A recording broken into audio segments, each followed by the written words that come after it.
Entonces, quedarnos callados es hacernos cómplices de la maldad del mundo. Fíjate lo que te estoy diciendo. Y si tú eres cristiano, tú eres la sal de la tierra.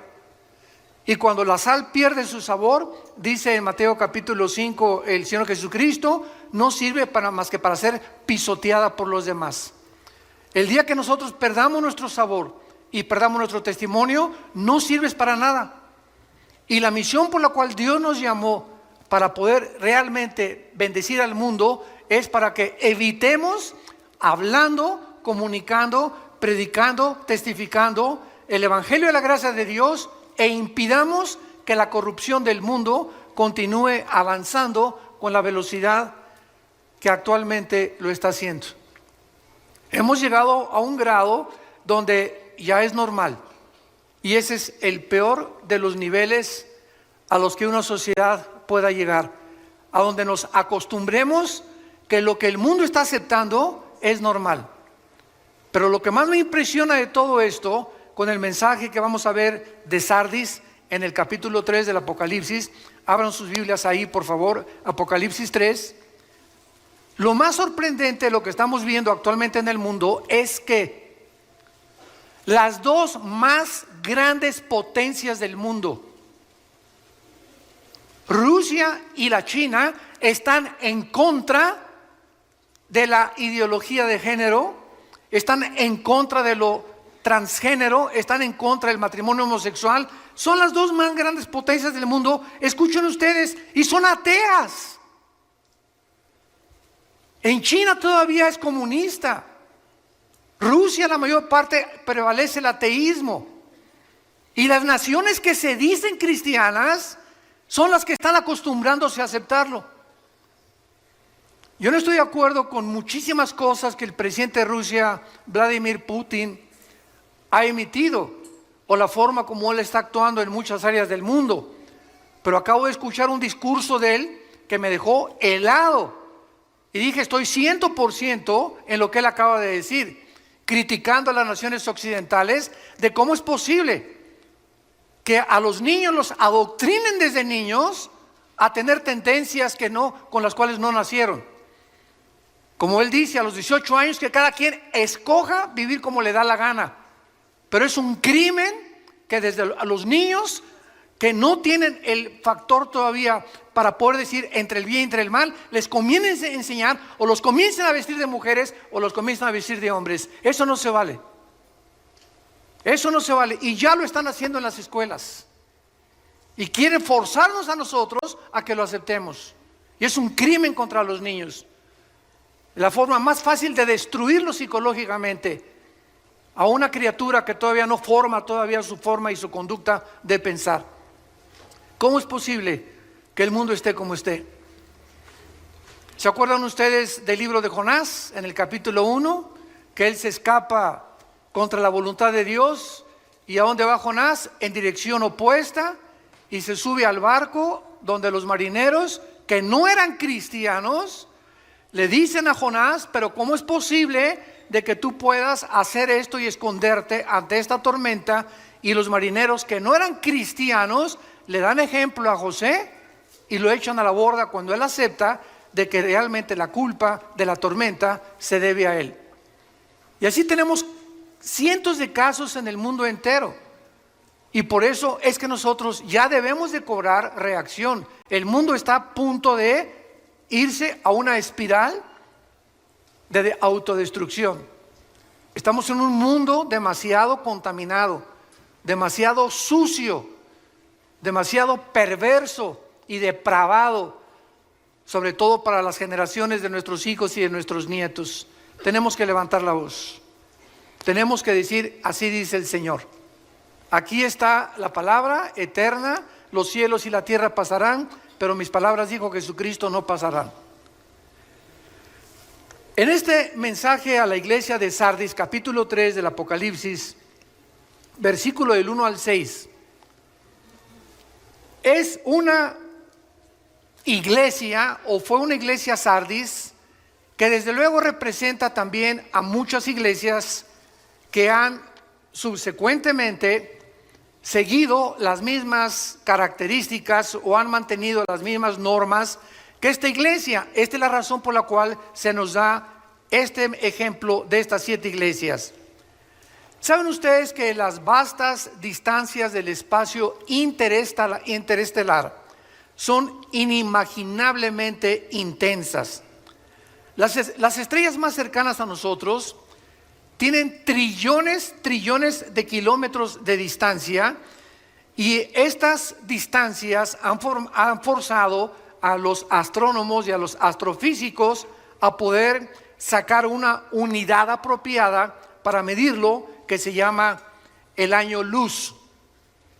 Un año luz equivale a lo que la luz viaja a 300,000 kilómetros por segundo. Cuando Alberto Einstein sacó su famosa teoría E igual a mc al cuadrado, la energía es igual a la masa por la velocidad de la luz al cuadrado, se determinó desde hace más de, estamos hablando ya casi un siglo, que no hay nada en el mundo más rápido que la luz.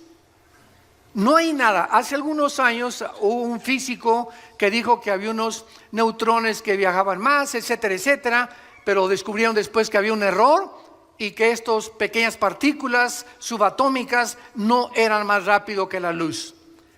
Y esto es increíble porque el Sol se encuentra a 150 millones de distancia de la Tierra. O sea que la luz del Sol hacia nosotros viaja en 8 minutos 20 segundos. Es lo que tarda la luz del Sol llegar a la Tierra. 8 minutos 20 segundos. En los 150 millones de kilómetros que tiene. Ahora, las estrellas que están, imagínense, a miles de kilómetros, de trillones de kilómetros más lejos del Sol, y que vemos en la noche como puntitos luminosos, muchas ya no existen. ¿Por qué? Porque desaparecieron hace millones de kilómetros, millones de años, perdón. Pero ¿por qué seguimos viendo su luz? Porque explotaron, pero la luz continúa llegando y viajando en el espacio. Yo quiero usar este fenómeno de la física para poder compararlo con la situación de muchas iglesias que hace muchos años brillaron, tuvieron luz, fueron luminosas, y ahora solamente desaparecieron estas iglesias y viven de la luz del pasado. Viven de sus victorias pasadas. Cristianos que hace 10 o 15 o 5 años tuvieron una muy buena vida y ahora ya completamente están apagados. Iglesias apagadas que tienen el nombre, que viven, pero están muertas. Y muchos de ustedes que nos escuchan a través también de las redes sociales y de internet y de YouTube, etcétera, etcétera, muchos de ustedes que nos escuchan solamente tienen el nombre de cristianos, pero están muertos espiritualmente a los ojos de Dios. Y recordemos algo para comenzar a definir los términos. La palabra muerte, thanatos en el griego, no significa cesación de existencia, no significa dejar de existir o de vivir. La palabra muerte en la Biblia significa separación, si lo quieres apuntar. ¿Quiénes son los muertos espiritualmente? Los que están separados, están existiendo, pero no tienen una relación viva, dinámica, orgánica con el Señor Jesús. ¿Quién es un muerto físicamente? Una entidad que ha dejado, que se ha separado, su cuerpo está en la tumba, pero su alma y su espíritu se han separado de su cuerpo. Es lo que la muerte física no es cesar de existir, y se han ido o al cielo o han bajado al infierno a esperar el juicio final. Entonces la muerte física es la separación del cuerpo, del alma y del espíritu. La muerte espiritual es la separación del espíritu, del alma y del cuerpo. Y la muerte eterna es la separación del espíritu, del alma y del cuerpo eternamente de la presencia de Dios. Siguen existiendo, pero están separados eternamente de Dios. Esta ilustración nos resume, repito, la situación de muchas iglesias que aún continúan brillando con la luz reflejada de un pasado brillante. Y vemos nosotros de qué forma el mundo va a acabar, donde va a terminar. Hace algunos días tuve una reunión con varios pastores centroamericanos y me estaban preguntando que cuál era la opinión de nosotros acerca del futuro de la iglesia. Y les dije, bueno, he escuchado desde hace algunos años que han por ahí predicado Argentina para Cristo, Paraguay para Cristo, México para Cristo, España para Cristo. Y les dije yo, ¿de dónde sacaron estas tonterías? Porque en la Biblia no existe nada absolutamente de que una nación entera se vaya a convertir. Esto va a suceder hasta Apocalipsis 22 en el tiempo del milenio. Entonces la Biblia no profetiza ni tampoco nos exhibe que antes que venga Cristo la situación del cristianismo va a mejorar. Al contrario, la Biblia enseña que antes de que Cristo venga viene la apostasía. Segunda de Tesalonicenses 2, 3 y 4, antes que venga el anticristo vendrá la apostasía. Primera de Timoteo 4:1, el Espíritu dice que en los últimos tiempos muchos apostatarán de la fe. Mateo 24:12, el Señor Jesucristo hablando, por haberse multiplicado la maldad, el amor de muchos se va a enfriar. Segunda de Pedro capítulo 2, así como hubo falsos profetas y falsos apóstoles, así habrá en los últimos tiempos falsos apóstoles, falsos profetas que harán mercadería de la gente. Entonces estamos ante un panorama negro. Sin embargo, en medio de esta apostasía siempre habrá un remanente.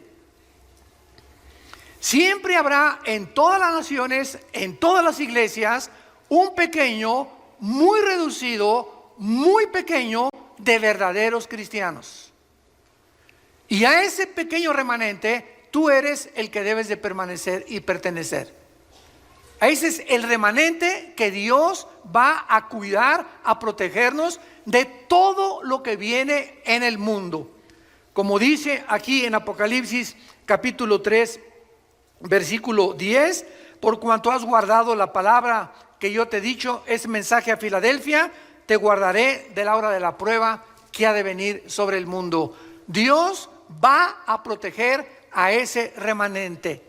Por lo que, dándonos cuenta de cómo el mundo es tan agresivo y cómo las fuerzas de la naturaleza han atacado al mundo, al planeta Tierra, huracanes, tsunamis, incendios, terremotos, etcétera, etcétera, siempre los ha habido en la historia, pero nunca habían convergido todos juntos, como ahora lo estamos viendo, uno tras otro, uno tras otro, uno tras otro. Solamente esta semana más de 62 terremotos hubo en el mundo.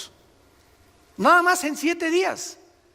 Muchos no se dan a conocer porque fueron de 3 grados, de 4 grados, de 5 grados, van aumentando, etcétera, etcétera. Pero estamos en un mundo convulsionado completamente por las fuerzas naturales de la naturaleza. Entonces, teniendo en cuenta estos factores y estas condiciones, acerquémonos a Dios.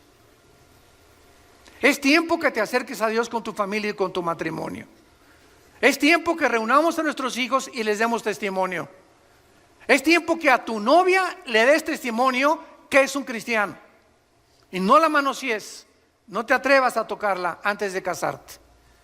Es tiempo que le des a tu novio un testimonio de lo que es una muchacha hija de Dios. Porque ese es el testimonio, como dice Hebreos capítulo 13, alcanzaron por la fe buen testimonio los antiguos.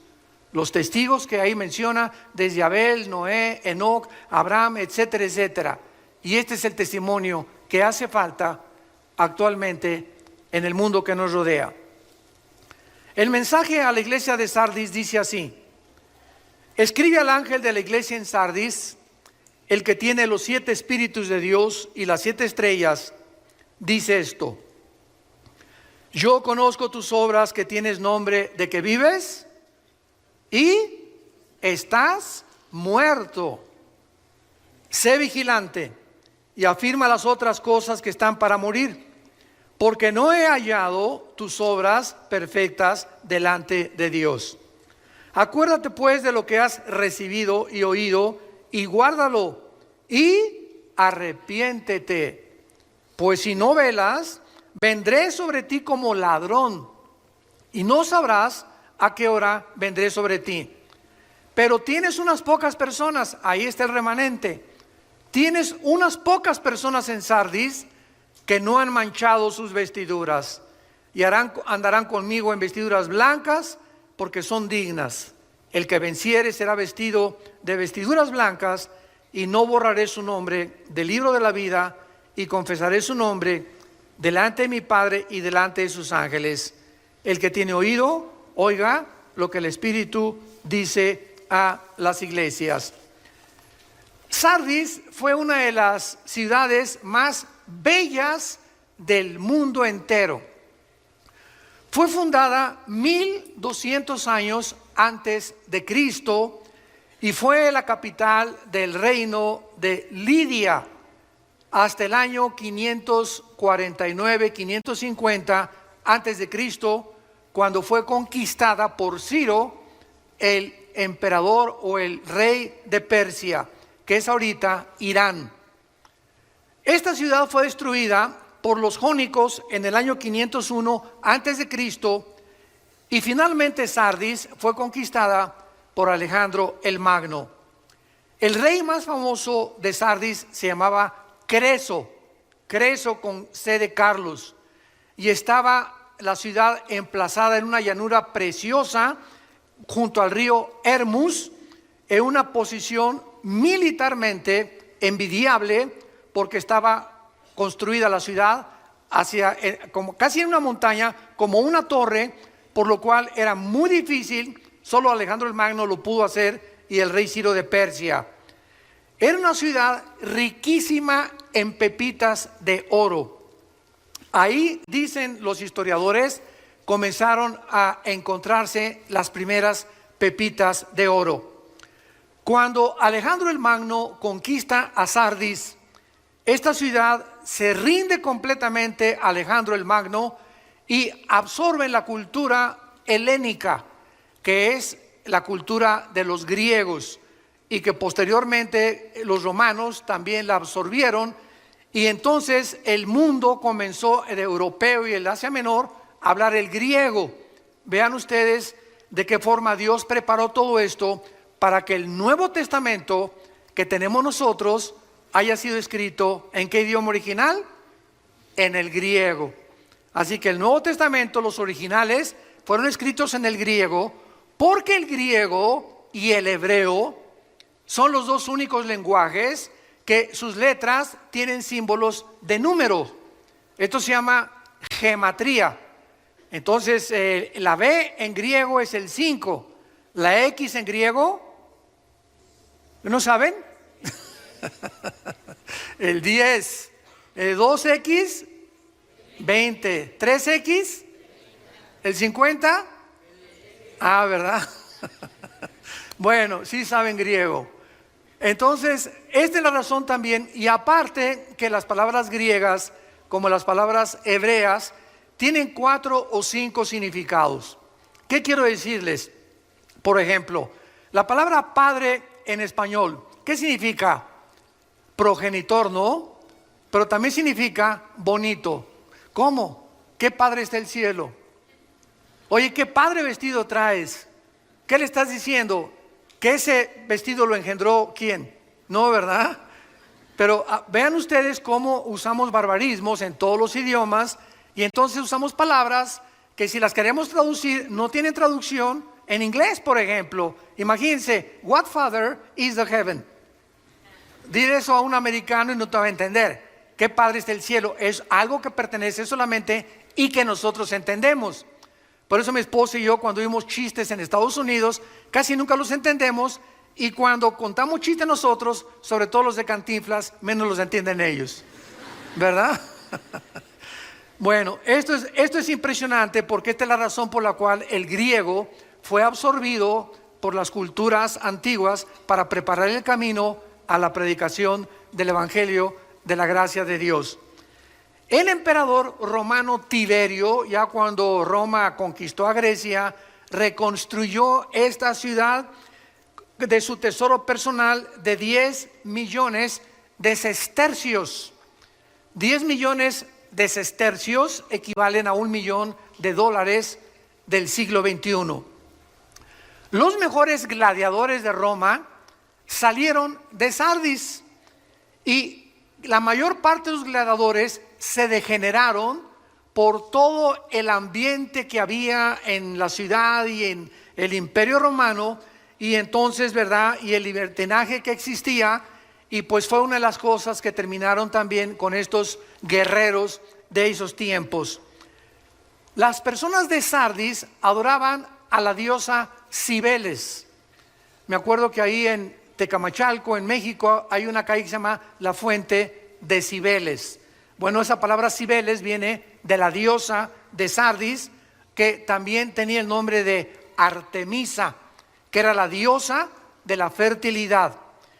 Y bajo esta atmósfera degenerada, la iglesia estaba creciendo, pero poco a poco la influencia del mundo en la iglesia termina matando, asfixiando el testimonio que debemos de dar.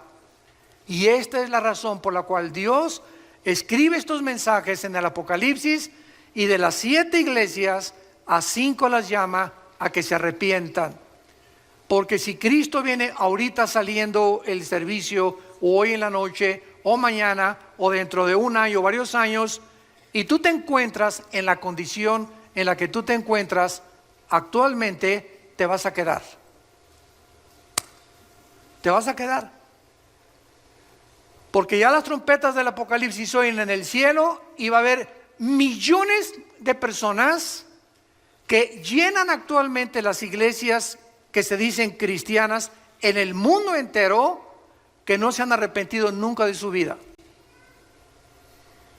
Las iglesias están llenas de cabritos, mazacuatas, coralillos, cascabeles y chivos y cabritos. Y la cantidad de ovejas en las iglesias es reducidísima. Entonces, esta es la razón por la cual tanta gente, oye, ¿por qué no vas a la iglesia? Ay, porque son una bola de hipócritas y conociste a estas personas. Es que conociste a la cizaña, a las mazacuatas y a los coralillos. Te andabas juntando con los chivos. Nunca buscaste las verdaderas ovejas. Los verdaderos jóvenes consagrados, las verdaderas muchachas consagradas, los verdaderos matrimonios que quieren servir a Dios y que están luchando por sobrevivir en el mundo que nos rodea. Entonces, cuando ponemos los ojos en los hombres, se nos olvida que Jesús en Mateo 13, en su parábola famosa de la semilla y de la cizaña y el trigo, nos lo advirtió, que está sembrada en todas las iglesias cizaña.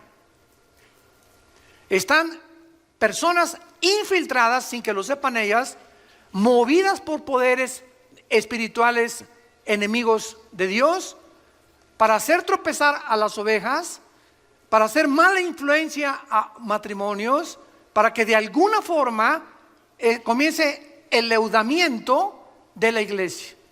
Como en la parábola de cuando se introducen las 3 medidas de harina o de levadura en el pan, y dice Cristo hasta que todo es leudado.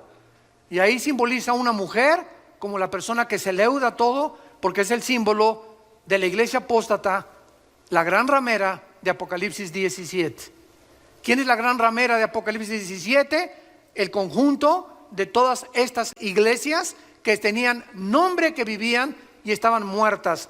Es las iglesias que se vendieron, que cedieron a la presión del mundo y no mantuvieron sus convicciones hasta el final. Veamos rápidamente el análisis de esta iglesia que hace Jesucristo. Número 1, el capítulo 3, versículo 1, el mensaje a la iglesia de Sardis. Y dice Jesús que Él tiene los 7 espíritus de Dios. El libro del Apocalipsis es un libro casi en su mayor parte de símbolos. Porque cuando estudiamos la Biblia, todos nosotros los que estudiamos teología, y tú que eres un estudioso más consciente de la Biblia se interpreta o se puede interpretar de 3 maneras. se puede interpretar literalmente cuando así nos lo permite la Biblia. Cuando, por ejemplo, dice la Biblia, y María conoció a José, pero estaban desposados, todo eso es literal. No nos da la Biblia una puerta para que podamos interpretarla, de número 2, figurativamente. Y la Biblia se puede interpretar también proféticamente. Entonces, la interpretación en el Apocalipsis es simbólica, ¿verdad? La mayor parte son metáforas o símbolos. Y cuando dice los 7 espíritus de Dios, el 7 se repite en el Apocalipsis casi 40, 50 veces. Los 7 ángeles, las 7 estrellas, los 7 espíritus. ¿Por qué? Porque en el simbolismo de la Biblia, los números tienen un símbolo o tienen un significado. El 1, la unidad. El 2, el testimonio. Siempre se mandaban a predicar de 2 en 2. El 3, la Trinidad. El 5 es el número de la gracia. El 6 es el número del ser humano. Por eso el anticristo es 6, 6, 6, que es el ser humano elevado a la Trinidad, el ser humano elevado a Dios. El 7 es el número perfecto, es el número completo. Por eso hay 7 días. Nunca se han preguntado, pregúntale a tu maestro ateo, ¿quién inventó la semana de 7 días? Pregúntaselo a cualquier ateo o a cualquier científico. ¿Cómo es posible que se haya definido que el ser humano necesita 6 días de trabajo y todos necesitamos pararnos, detenernos cada 6 días y descansar? De cada 7 días, un día tenemos que descansar. Llámese el lunes, si tú trabajas el domingo en un hotel, pues tu lunes. Pero si no nos detenemos a descansar el día de descanso, y no tiene que ser el sábado o el domingo para los que la mayor parte tenemos la bendición de no trabajar, pero si no nos detenemos un día a la semana, comenzamos a desgastarnos mental, psicológica y físicamente. El cuerpo humano necesita descanso.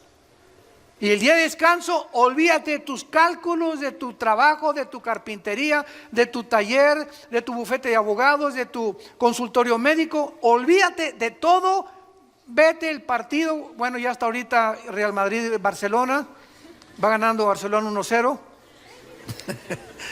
Pues hay que descansarnos de todo, ¿verdad? Si puedes ir en la tarde al fútbol, ¿verdad? Descansar al parque con tus hijos, con tus nietos, irte el día a un buen restaurante a comer o taquitos ahí en tu casa. Pero tratemos de el cerebro, las neuronas, librarnos de la presión de los pensamientos, porque así nos diseñó Dios. 6 días y 1 tenemos que descansar. Muy bien, en Isaías 11, versículo 1 y 2. Veamos qué son los 7 espíritus de Dios. Porque no son 7 espíritus, son las 7 manifestaciones que el Espíritu Santo tiene, y que la única persona que ha tenido estas 7 manifestaciones del Espíritu ha sido Jesucristo, el Hijo de Dios. Saldrá una vara del tronco de Isaí, y un vástago retoñará de sus raíces. Está hablando proféticamente 700 años antes de que Cristo naciera el profeta Isaías. Y escuchen lo que dice: y reposará sobre él, o sea, sobre Jesús, número 1, el Espíritu de Jehová, espíritu de sabiduría, inteligencia, consejo, poder, conocimiento y temor de Jehová. Esta es la plenitud del Espíritu Santo. Dichosos aquellos que tienen por lo menos sabiduría, inteligencia, consejo, poder, o que tengas 3 o 4 de estas manifestaciones del Espíritu Santo. Ahora regresamos a Apocalipsis y podemos entender por qué Jesucristo dice el que tiene los 7 espíritus de Dios. O sea, Jesús poseía la plenitud del Espíritu Santo. Y este Cristo santo, glorificado, majestuoso, es el que está enviando un mensaje a un pequeño grupo de cristianos, un remanente en la iglesia de Sardis. ¿Cuál es la acusación? Yo conozco tus obras, que tienes nombre de que vives y estás muerto. Esta iglesia tenía una falsa reputación espiritual. ¿Cuántas personas se dicen a sí mismo cristianas? Volvemos a repetir, pero su verdadera condición, tal vez ante la iglesia tienes cara de San Crisóstomo. Tienes la cara de la Rosa de Castilla, de Santa Rita de Casia. No, la hermana tiene cara de monja, una cara dulce, transparente. El hermano tiene cara que no rompe un plato. Pero en su casa tiene otra cara. Y en su trabajo tiene otra cara. En la psicología se le conoce como los desórdenes múltiples de la personalidad. Que no eres de una sola pieza. Y esto es lo que Dios insiste en nuestras vidas. Tenemos que ser de una sola pieza. Así como eres aquí, lo eres aquí en el estacionamiento, y lo eres en tu casa, y lo eres en tu trabajo, y lo eres en el cine, y lo eres a donde quiera que vayas. Eres tú. Y no tienes que ocultarte detrás de máscaras. ¿Por qué? Porque eres de una sola pieza.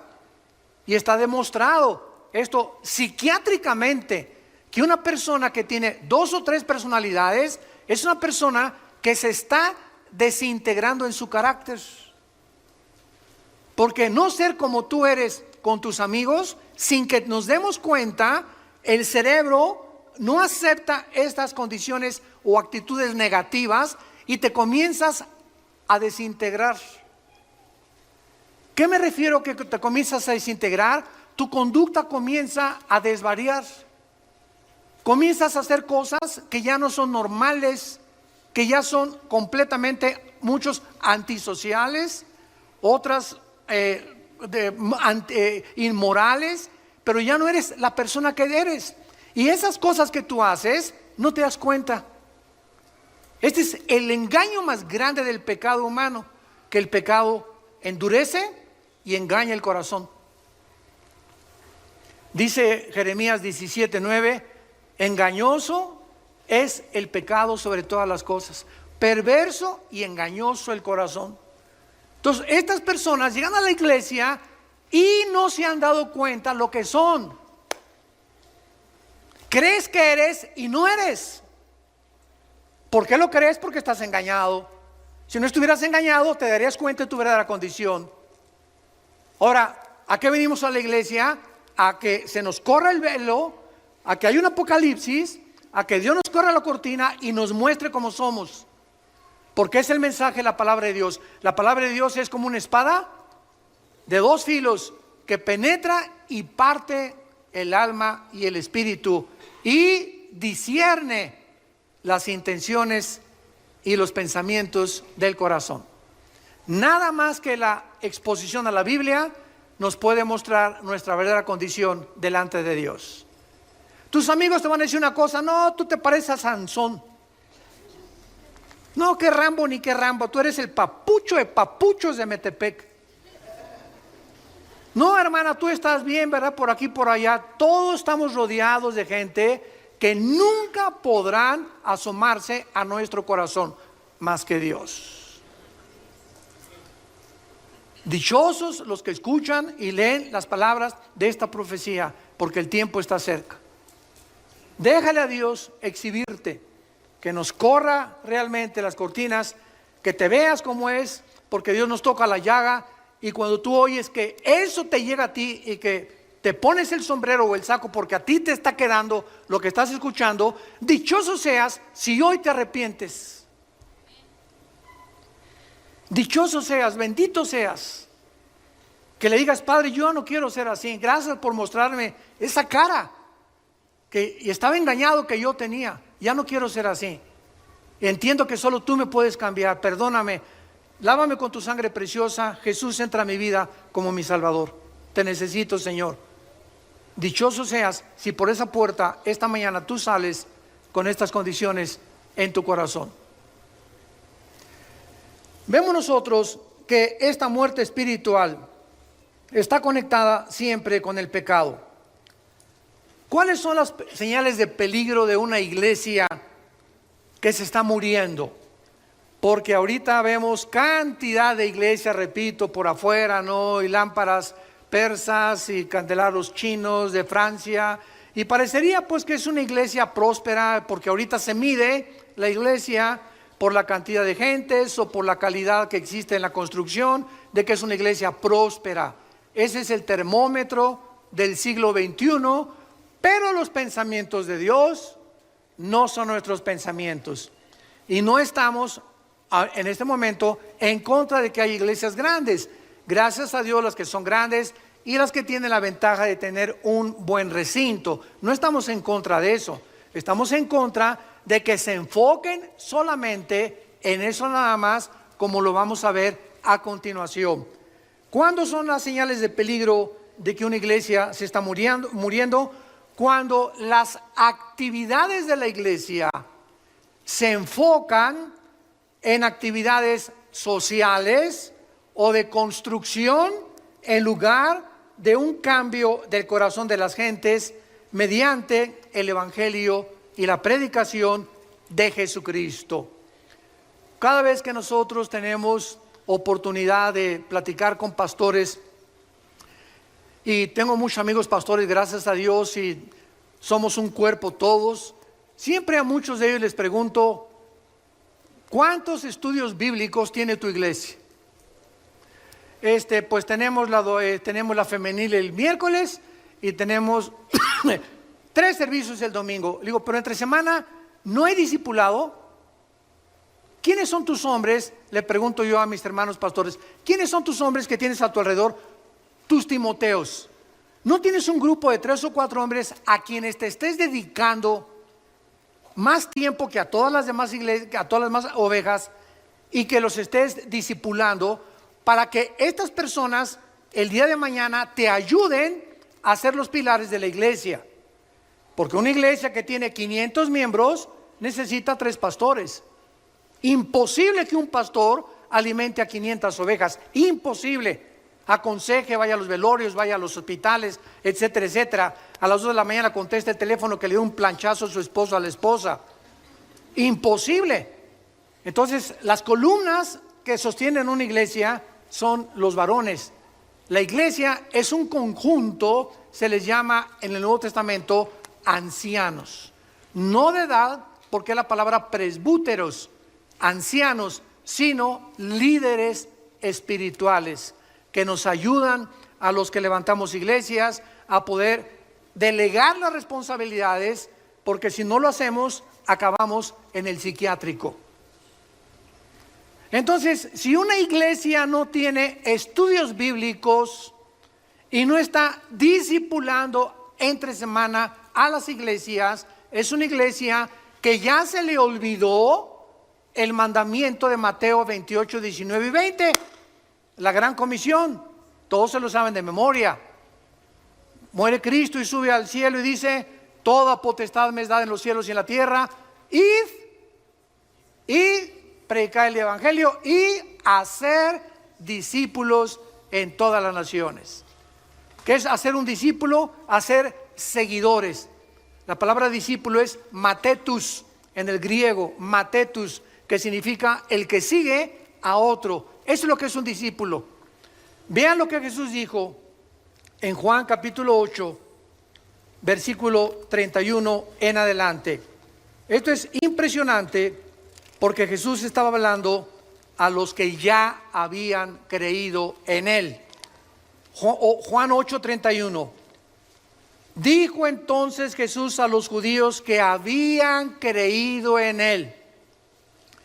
Y las iglesias cristianas pues están llenas de personas, porque si no, no irían, que dicen que creen en Jesús. Pero fíjate lo que dice la Biblia. ¿Qué significa creer en Jesús? No solo intelectualmente. Jesús les dijo: si ustedes permanecen en mi palabra, serán verdaderamente, ¿qué cosa?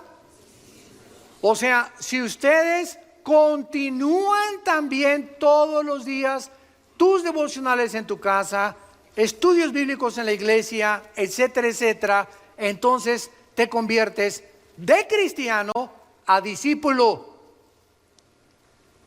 Y no todos los cristianos son discípulos. Solo los discípulos son cristianos.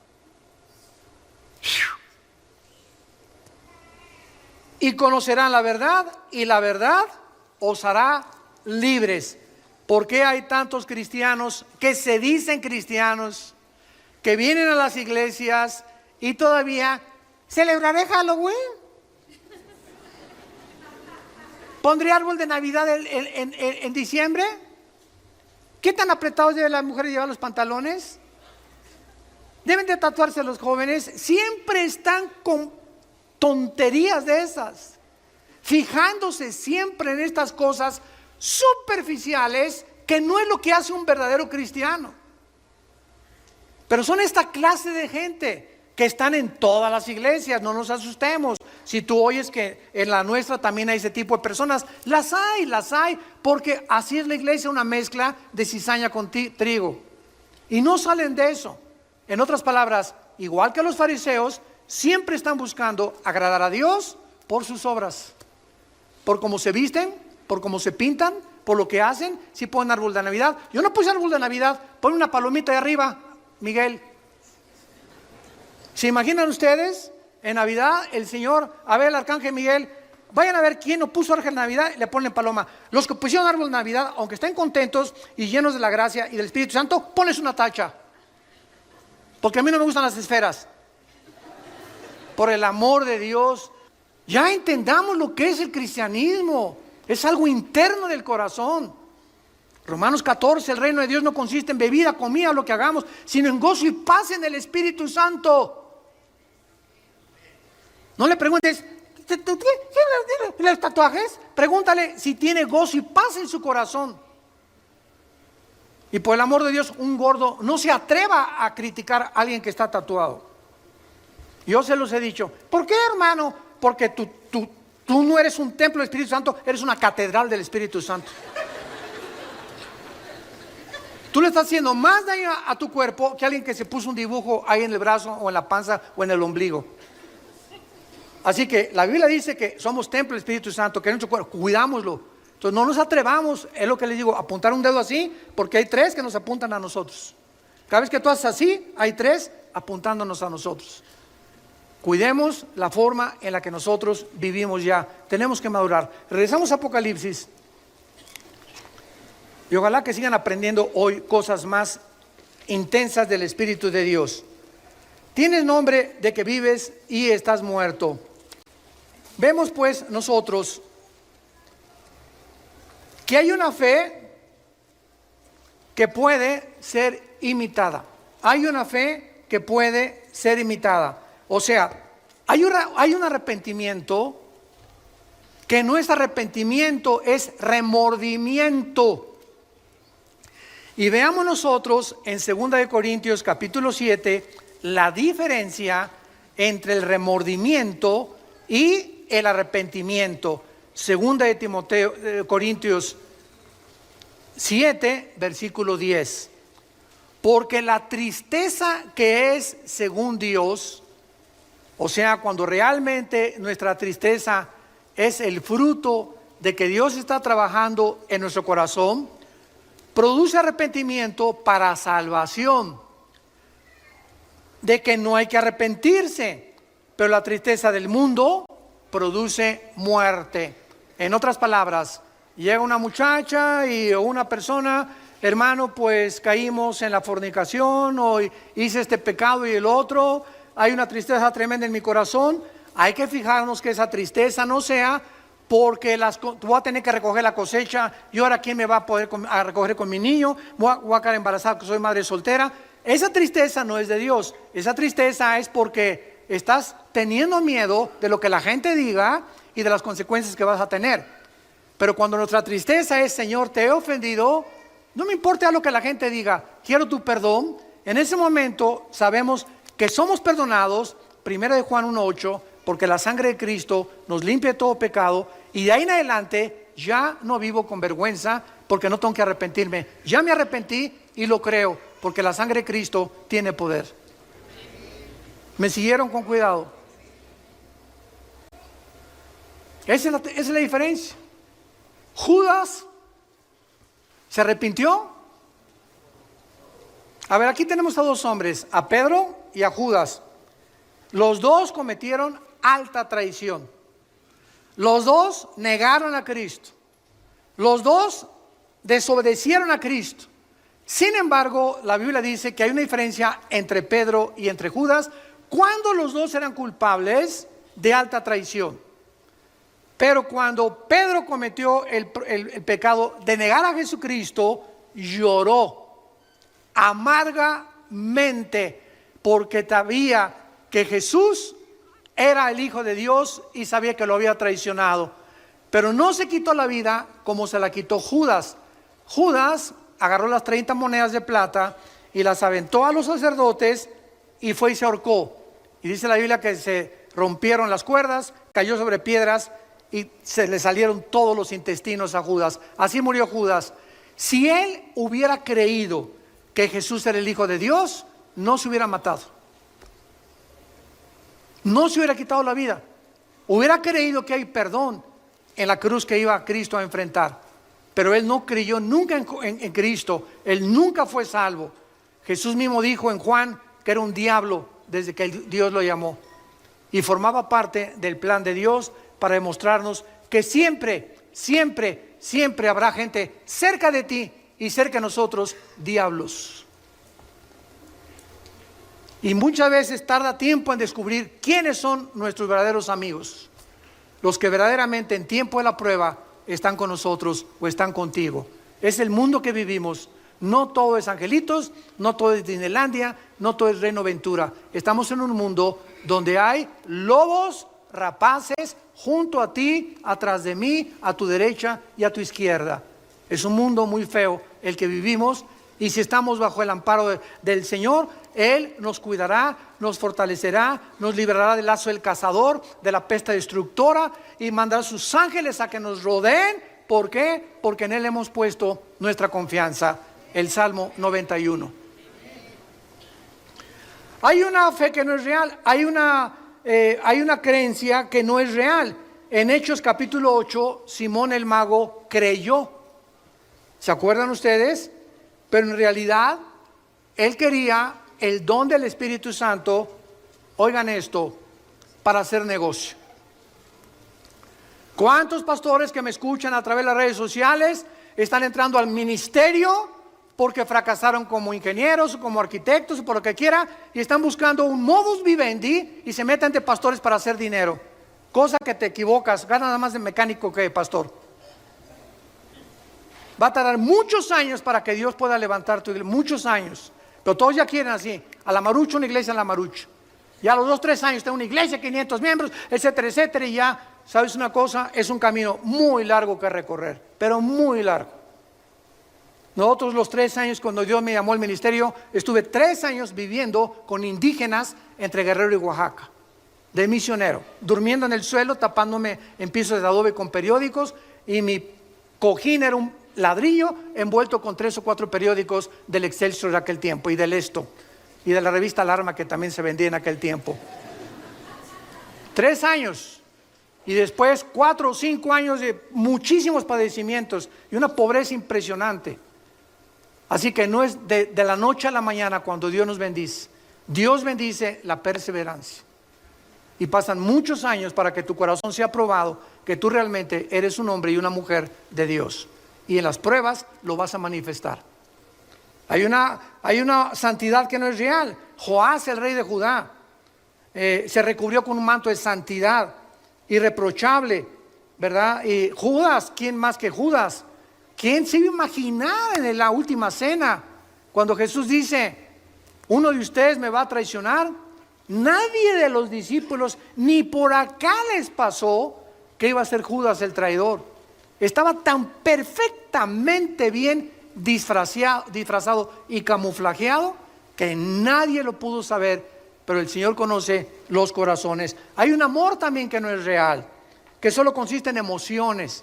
Vivimos tiempos difíciles y hay una humildad también que es falsa. Es una humildad que muchas veces detrás de una capa de modestia y de sencillez se esconde un corazón terriblemente orgulloso. ¿Cómo lo descubres? Muy fácil, cuando te vas a estacionar. Tenemos gente aquí que se llaman de seguridad con su gafete. Por favor, no estacione ahí. ¿Qué no sabes quién soy? Yo no soy de la prole, ¿eh? Yo soy Pirruris. Por el amor de Dios. Ya, bájale 5 rayitas. Claro que sí, mi comandante, usted, aunque no traiga, sea policía, lo obedezco porque trabaja para la iglesia, usted sabe lo que está haciendo y obedecemos. En estos pequeños detalles nos damos cuenta cuánto hay dentro de nosotros de orgullo y de falta de humildad. Y no queremos que nadie nos diga nada. ¿Por qué? Tú no sabes quién soy.